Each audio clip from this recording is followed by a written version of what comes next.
killing people faster. You see they're taking out all you. Hi, I am Tishanna Williams and I am a self-made soul. I call myself a creative, a career creative actually.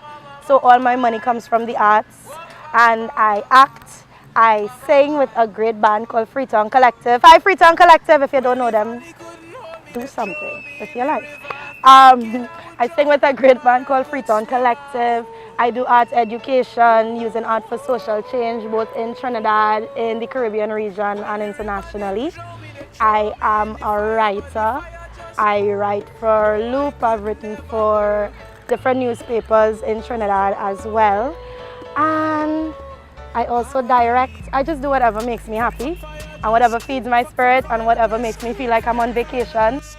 I have been in the art entertainment industry for about 6 years, 5 going on 6 years. A lot of people think it's longer, but I was actually a scientist first. So I did chemistry, physics, biology, and I went to the University of the West Indies and I studied biochemistry, biotechnology. And then, to be very honest, I got bored and something in my spirit just was telling me, time to do something else, you know, and nobody really tells you that university is the place for you to make those choices. They kind of make you feel, especially in the Caribbean, that once you start a degree, you have to finish it. And that is what you have to do the rest of your life. I didn't listen to that. So I left the degree that I came into, broke my parents' heart, and decided that I wanted to be an actress.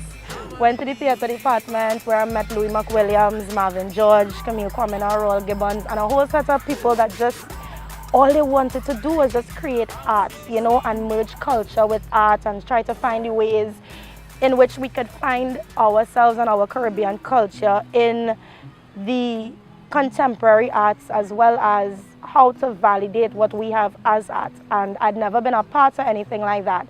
I'd also never been a part of something where your lecturers were your friends, you know. So DCFA, which is the Department of Creative and Festival Arts, kind of became like a drug for me. That's really where everything I do is grounded, because everything I do in life is always about how to get it back, how to find a Caribbean context it, and DCFA gave me that. And that kind of led into everything else, to be very, very honest, because I started to realize that I don't really see a disconnect when it comes to art and when it comes to creating. To me, the work just manifests itself in whatever realm it's asked for. So from the acting, I started writing. I joined Arts in Action, which is the premier art education group in the Caribbean. At the time, just having fun, you know, everything in the beginning was just fun and it wasn't normal work, so it was a rebellious act. But then I guess to live is a rebellious act, so by committing a rebellious act, what I ended up doing was living and finding my life. So I started working with Arts in Action, traveling all over, using art for social change, and realizing that, you know, art and theatre and writing and all these things have grounds to collect stories and to just give them back to people in different ways and to touch them in different ways. And when you really experience that, when you experience doing something that just makes your heart sing and waking up every morning and feeling like you're living in a dream, there's really nothing anybody could tell you to make you want to do anything else. And yeah, so that's what I started to do. I became an actress, I became a journalist, I started doing art education and never looked back. That was it. I continue because I'm happy. I could give 10 million reasons why, you know, which would be valid. You know, you see what art can do, you see what theatre can do, you see what people's stories can do, you see what the written word could do. And then I also came up under people such as Leroy Clark, Entu Springer, all these people who I got to sit at tables and listen to some serious giants speak about what it used to be like and, you know, what art did in the 70s and the 60s and the 80s, and to know that that existed and that happened, and then look around and wonder what's going on now. You know, there's nothing to do but continue in that vein. I also continue because I promised myself that I would make money off of this because everybody told me that I wouldn't. And when I first decided that all I wanted to do was perform, because at that time I was just acting, I stayed home broke for 3 months with like no money. And I remember it was a Sunday. I probably had $3 in my pocket. I couldn't even travel to go down the road. And I remember just lying down looking at the roof saying, Father Lord, if you don't send something quick, I gotta go get a job. I really don't want to get a job. And 10 minutes later, there was this phone call from this woman that wanted me to direct a production, and she had been referred to me from Michael Sherry. I would always say Michael Sherry gave Mama a break there.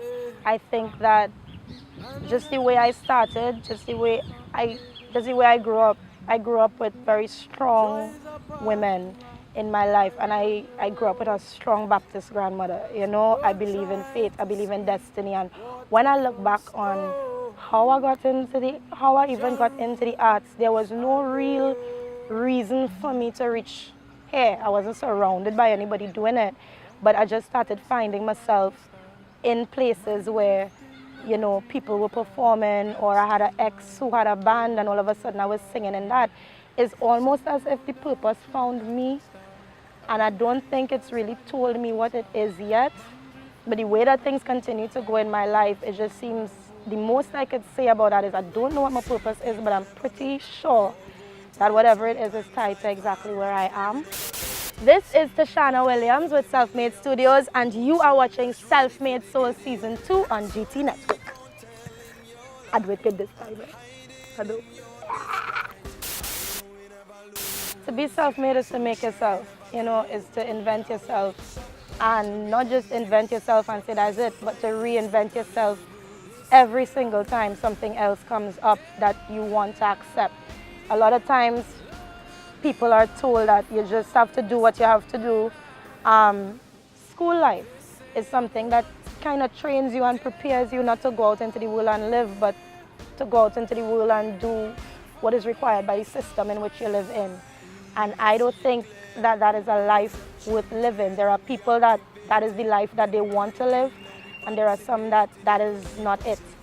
For me, that wasn't it. So to be a self-made soul is really to make yourself, to figure out what feeds your spirit, to figure out what you want to do, and then to go out and do it. And I have been very blessed to be able to do some amazing things. So I've traveled, I've done shows in Scotland singing with Freetown, which is almost like my family found me and gave me music. You know, you can't, that is what being a self-made soul is. Things come into your space. Just by living, things just come into your space, you know. We got to open shows for Junior Gong.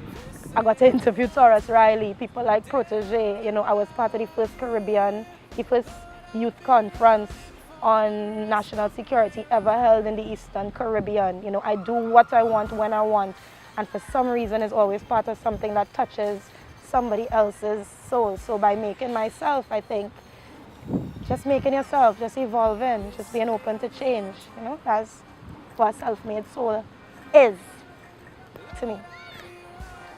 I am Tishanna Williams, and I am self-made.